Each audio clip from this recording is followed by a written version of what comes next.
What's up guys? Ito na naman ako, si Itong TV.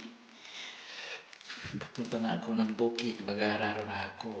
So ipakita ko sa iyo saan daan sa bukid, mag-aararo ako guys. Sige, samahan niyo ako guys ha. Nandito na ako sa loob ng guys. Pupunta na akong trabaho guys. Tara guys, samahan niyo ako guys. Mag-seatbelt muna tayo guys. Kasi kailangan mag-seatbelt dito. Samahan niyo ako guys ha.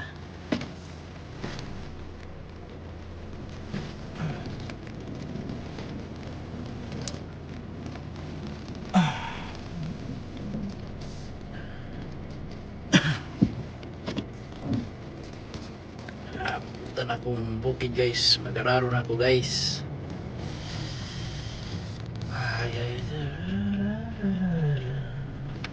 Ito paminsan-minsan lang ito pupunta ka ng trabaho.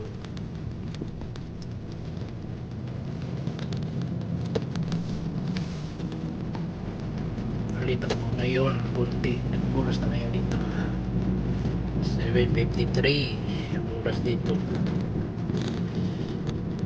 Okay ba to? Saglit lang yung trabaho ko guys I mean ang trabaho ko hindi naman malayo. Ano yata yan, mga 10 minutes kung magsasakyan ka. Kung magbus ka naman naabot ng 20 minutes. So minsan nagbabas ako pag gusto kong magbus. Pag walang gasolina yung sasakyan ko, magbabas ako.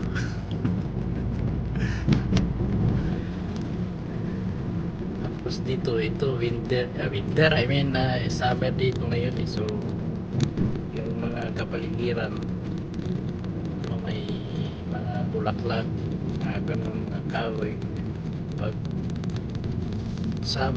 winter naman hindi naman ito mamamatay, lang sila ba, alagas yung mga dahon-dahon nila. Tapos ganda tignan sa paligid, putik lahat, putik. So na tayo guys, nagkalahating na tayo.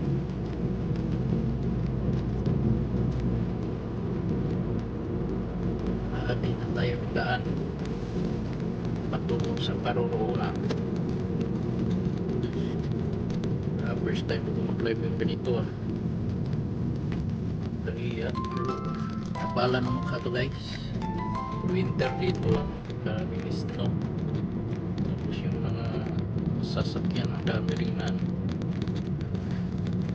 ring di kaya sa weather kasi malamig talaga minsan kadalasan yung mga sasakyan nasisira, yung mga battery hindi makaya.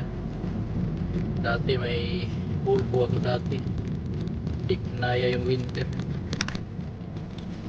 Ito bagong bili ito, sa palang binili, mga lang yata, mga 2 months binili. Tapos minsan talaga yung winter talaga yung tapos yung bus naman minsan magka-cancel, walang biyahe, kawawa yung pag umaga trabaho na pag umaga, kawawa. Minsan malit sila ganon. Tapos meron namang bus pag medyo yung weather pero pag halimbawa pag start ka ng alas 7 ng umaga tapos madaming snow, magka-cancel yung iba, yung yung mga bus. Kawawa yung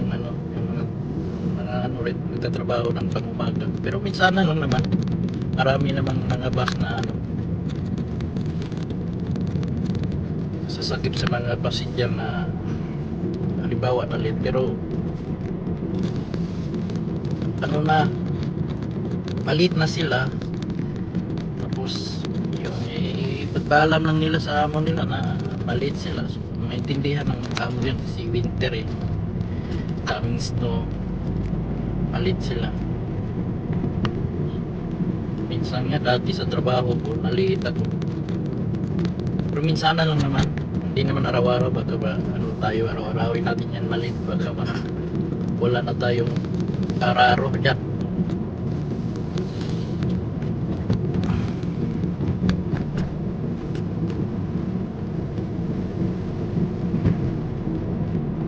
Pag yung mga bata naman, pag winter, yun, mga bata, masaya yun, lalo na yung sa mga anak, masaya yun sila. Kasi gusto sila ng snow eh, kahit malamig. Kahit malamig, ano talaga sila, kalaro talaga sila ng snow kahit gabi na.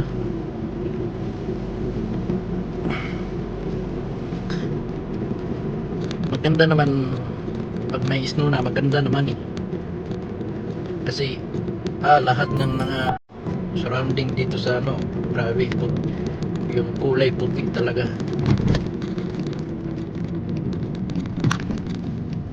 Putik talaga yung kulay. Pero pag medyo ano na, plus na, tapos natutunaw na yung snow, nakakaano na, ano yun, parang ang tawag, pangit na tignan kasi anong ano yun sa ano, parang lapok na yun ba, putik pala, maputik na yung daanan, tapos medyo madulas-dulas konti.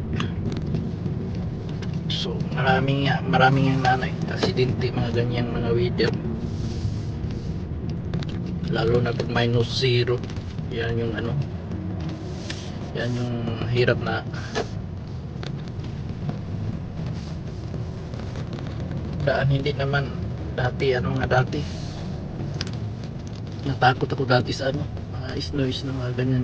Pero pag i-try mo pala, hindi naman pala ano, hindi naman pala masyadong delikado. Kasi pag winter, pag winter ayaw ko mag-drive. Pag summer, yun, mag-drive ako. Pero pag winter naman, ayaw ko kasi nakakatakot sa ano, ganon yung sasakyan. So guys, nandito na ako guys sa parkiring guys. Papasok na tayo sa ano, papuntang, nandito na tayo guys sa ating destination. So yun, bawal doon ang cellphone eh. Hindi pwedeng mag-cellphone ka doon sa loob. Pwede naman may ano, pag rush, kasi baguhan ako dito sa ano eh, dito sa building na to eh. Iwan ko kung pwede bang mag-video doon, para bawal kasi. So yun lang guys ha. Sa susunod na naman guys, mag-chikahan tayo guys. Bye bye guys, I love you all.